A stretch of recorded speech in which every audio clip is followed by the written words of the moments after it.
terrorists, thugs, and anti-American zealots from east to west 2 years ago, in a vivid reminder of why Mensheviks have a way of losing out. Jeremy Corbyn was handed the chance to run for the leadership of Britain's Labour Party by some soft-headed members of the soft left. To be eligible, Corbyn needed to be nominated by 15% of Labour's parliamentary party. That was a problem. Corbyn was far to the left of most of his fellow MPs and had made little effort to build bridges to those who failed to show the ideological purity he expected, and that was almost all of them. There was also the small matter of his appeal to the broader public, which was then considered, happy days, to be minimal. The necessary 35 nominations looked beyond reach, but growing grassroots pressure and some deft work on social media persuaded a handful of MPs to lend Corbyn their support by agreeing to nominate him. Their justification for doing so was that it would be healthy if the hard left were allowed to play its part in the debate over the party's future direction. Corbyn received 36 nominations, one more than he needed. Pandora's ballot box was now primed. On September 12, 2015, Corbyn became Labour's leader. If some recent polls are correct, he now has an outside possibility of becoming Britain's Prime Minister after the general election set for June 8. Margaret Beckett, a former deputy leader of the Labour Party, later described those MPs who lent their nominations to Corbyn as morons. She confessed that she had been one of them. She was right, they had thrown a lifeline to someone who, given the opportunity, will strangle them with it. Brought up in a left-wing family that was reasonably well off, Corbyn could easily be mistaken for one of those 1960s student radicals who breathed in whatever was in the campus air and never got over it. Sadly this, how to put it, less than academic individual, he left the equivalent of high school with 2 grade A levels. Ask a Brit what that means, and he or she will tell you once the laughter subsides, was only able to stick with trade union studies at the Polytechnic of North London for a few months. Never mind, family tradition, the spirit of the times, and the peculiarities of Corbyn's personality were enough to do the trick. Before long, he was a hard-working and effective member of his neighbourhood Labour Party, austere, consumed by politics, a union organiser, an activist on his way up, a true believer on the march. He eventually arrived in Westminster in 1983 as the MP for Islington North, a part of the city being gentrified by the educated, metropolitan left. Corbyn's radicalism played well there.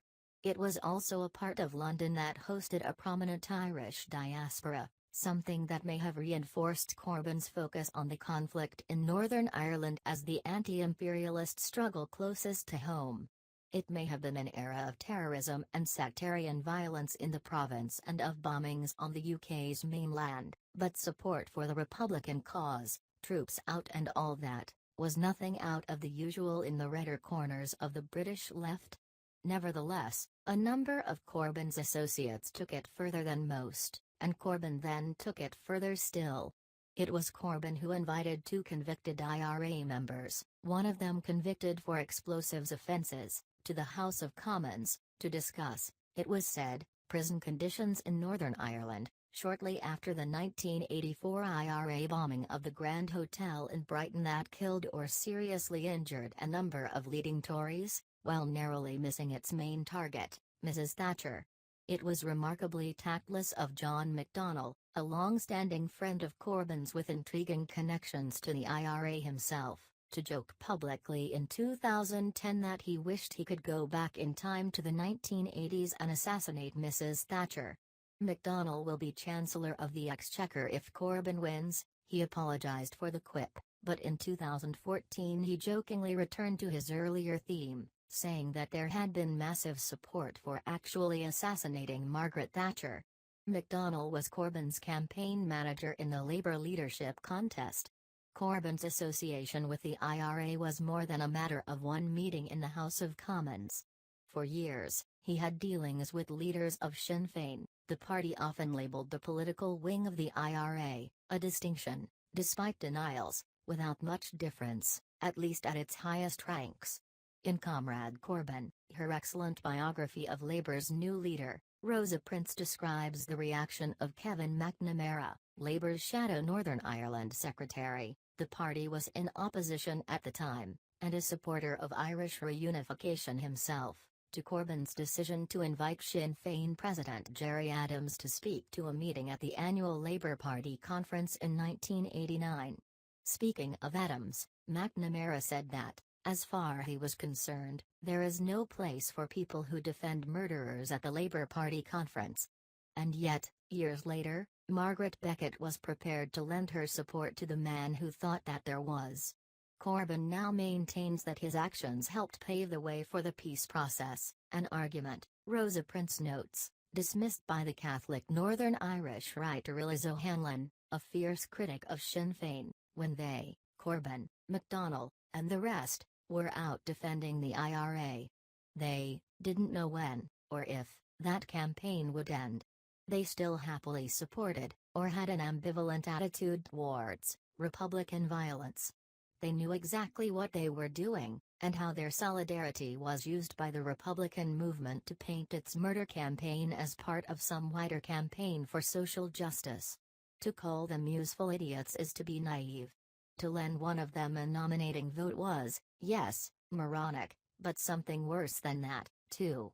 Fast forward a few decades, and Britain is again facing a terrorist threat, this time from Islamic extremism. Corbyn's response has been instructive. He condemned the Manchester bombing but didn't neglect the opportunity to connect it to wars our government has supported or fought in other countries, a claim that might have had more force had it not come from someone who so frequently blames Britain or, more generally, the West, for the world's evils. On other occasions, he has just taken the other side. Thus Corbyn opposed the Falklands campaign as a Tory plot, the war to stop Serbia's attack on, a touch ironically, Muslim Kosovars, and, naturally, the invasion of Afghanistan after 9/11. He was, however, pleased to write for the communist, and pro-Soviet, Morning Star newspaper while the USSR was fighting in Afghanistan. He was against the Iraq War, a respectable enough position, but not so much one coming from him. The crisis over Ukraine showed that little had changed. Writing in the Morning Star, itself little changed. In 2014, Corbyn repeated Kremlin smears about the new far-right Ukrainian government and described Moscow's adventurism in Ukraine as not unprovoked. 3 years later, Corbyn, no friend of NATO during the Cold War or now, argued that no more British troops should be sent to the Baltic states and, undermining notions of deterrence still further, refused to commit to the principle of collective defense enshrined in NATO's Article 5, a principle, while we're talking about it, that President Trump should do more to affirm. Long antagonistic to the United States, Corbyn seems to have a softer spot for Iran, using the 35th anniversary of that country's Islamist revolution to call for an end to the demonization of its regime. Long antagonistic to the United States, Corbyn seems to have a softer spot for Iran, using the 35th anniversary of that country's Islamist revolution to call for an end to the demonization of its regime by the West and for the immediate lifting of sanctions. This was before Obama's nuclear deal. Such as it is, it would be reassuring to think that the cash Corbyn received, up to £20,000, for appearances on Iran's propagandist press TV between 2009 and 2012 had helped shape those views, but unfortunately they appear all too sincere. Under the circumstances, it is hardly surprising that he has also referred to Hamas and Hezbollah as friends, something he now says he regrets. He has also said that he regrets the remark he made to a parliamentary committee investigating anti-Semitism in the Labour Party. It's come to that Jews were no more responsible for the actions of Israel than Muslims were for the various self-styled Islamic states or organizations. Quite a few read that as an attempt to equate Israel, a nation for which Corbyn has, shall we say, scant affection, with ISIS. This, explained Corbyn, was a misinterpretation. It would have been better if I had said Islamic countries rather than states. It might also have been better had he not compared the US with ISIS, but in 2014, in other words before Labour MPs lent him those nominations, That's what Corbyn did. In the course of one of his many interviews on RT, the rebranded Russia Today, he explained that what was needed was a political compromise with the Islamic State. Some of what ISIS has done was quite appalling, he conceded, but the same could be said of some of what the Americans did in Fallujah and other places.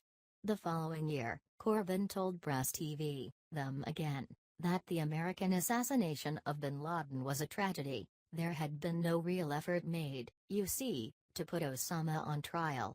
Beyond Corbyn's attraction to Islamism, a movement with far from Islington views on women, gays, and just about everything else, as an ideology that can be portrayed as anti-imperialist, there is also some old-fashioned political calculation at work. Britain has plenty of Muslim voters, and they tend to favor Labour. Corbyn's foreign policy positions may go too far for quite a number of them, but they still help lock in the idea of Labour as a pro-Muslim party. There's also something else. Looking back over Corbyn's career, it's difficult to miss the way that he appears to be drawn to the hard men, the killers and the thugs, the IRA, Castro, whom he called a champion of social justice, Chavez. He made massive contributions to Venezuela and a very wide world, Trotsky, or, indeed, Islamists. In person, Corbyn may be quiet, shy, and courteous, but there is steel there, too.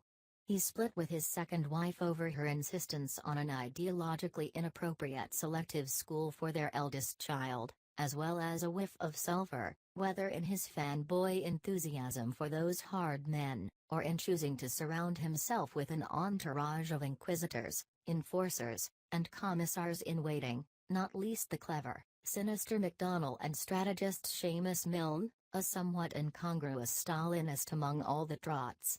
Looking back over Corbyn's career, it's difficult to miss the way that he appears to be drawn to the hard men, the killers and the thugs, the IRA, Castro, Chavez, Trotsky, or, indeed, Islamists.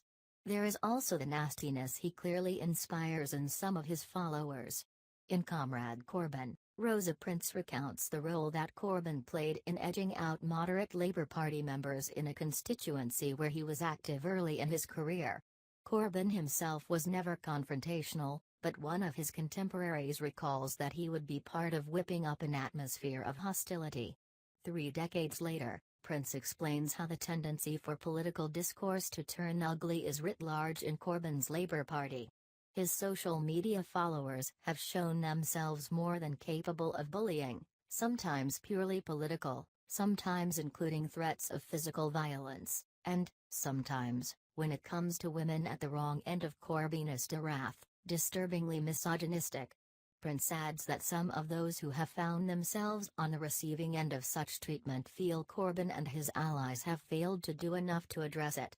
I am shocked to hear that intimidation might have been going on. Labour's manifesto promises tax and spend, heavy-handed intervention in the economy, some nationalisation, and various other stupidities too depressing to mention.